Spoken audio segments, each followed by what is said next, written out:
நமக கும்பகோணத்திலிருந்து தஞ்சாவூர் செல்லும் வழியில் திருவலஞ்சுழிக்கு அடுத்து அமையப்பெற்ற கஷேத்திரம் சுந்தர சோழ விண்ணகரம் சுந்தர பெருமாள் கோவில்.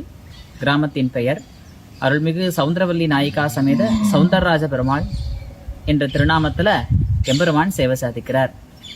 2000 ஆண்டுகள் பழமையான சன்னதியாகும். இந்த சன்னதியின் தல வரலாறு என்னவென்றால், இந்திரனுக்கு சாபம், தேவேந்திர பதவி இழந்து சாதாரண மனுஷராயிடுறார்.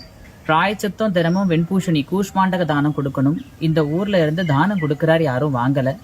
பிராயச்சித்தம் என்னாகன்றதுக்காக எம்பெருமான பிரார்த்திக்க வைகுண்டநாதன் வைகுண்டத்தை விட்டு கிரகஸ்த பிராமணனாக இந்த கஷேத்திரத்துக்கு வந்து இந்திரன் கையால வெண்பூஷணிய தானமாக பெற்று இந்திரனுடைய நோயையும் இழந்த பதவியும் திரும்ப கொடுக்கிறார்.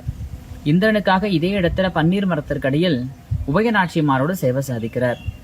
இந்திரனுக்காக எம்பெருமான் இங்க எழுதிருக்காரே, இந்த கஷேத்திரத்துல சௌகரியங்கள்லாம் இருக்குமோன்றதுக்காக கர்ப்பகரத்துக்குள்ளேயே வடக்கு நோக்கி பிரம்மா, தெற்கு நோக்கி ருத்ரன் லிங்க ரூபமாக இல்லாமல் சதுர்புஜம், சூரியன், சந்திரன், 33 கோடி தேவர்கள், 41,000 ரிஷிகள்ல பிரதானமானவர்கள் எல்லோரும் எம்பெருமானுக்கு வைகுண்டத்துல எப்படி கைங்கரியம் பண்ணுவார்களோ அதே மாதிரி இங்க பண்றதுனால இந்த கஷேத்திரமே வைகுண்டம்.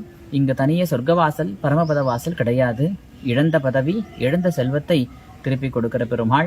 தனிக்கோவில் தாயாராக சவுந்தரவள்ளி தாயார் என்ற திருநாமத்துல சேவை சாதிக்கிறார். இங்குள்ள ஆண்டாள் நாச்சியாருக்கு, எல்லா கோவில்களையும் ஆண்டாள் நாச்சியாருக்கு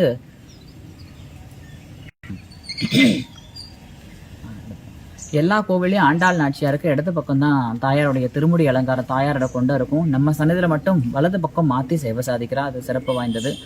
யோக நரசிம்மர் சன்னதி ஆழ்வார் பரகால பராங்குஷ எதிவாதிகளோட அமையப்பட்ட இக்கேத்திரமாகும். அனைவரும் வாங்கோ. சவுந்தரவள்ளி நாயிகா சமேத சவுந்தரராஜ பெருமாளுடைய பேரருள் பெருமாறு பிரார்த்திக்கிறோம். ஜெய் ஸ்ரீமன் நாராயணா. இதுக்கு இப்ப சோழர் காலத்து பெயர் என்னையா? சுந்தர சோழ விண்ணகரம் அப்படின்ற புராண பெயரோடு விளங்குகின்ற சன்னதி. நன்றி ஐயா. ராம்.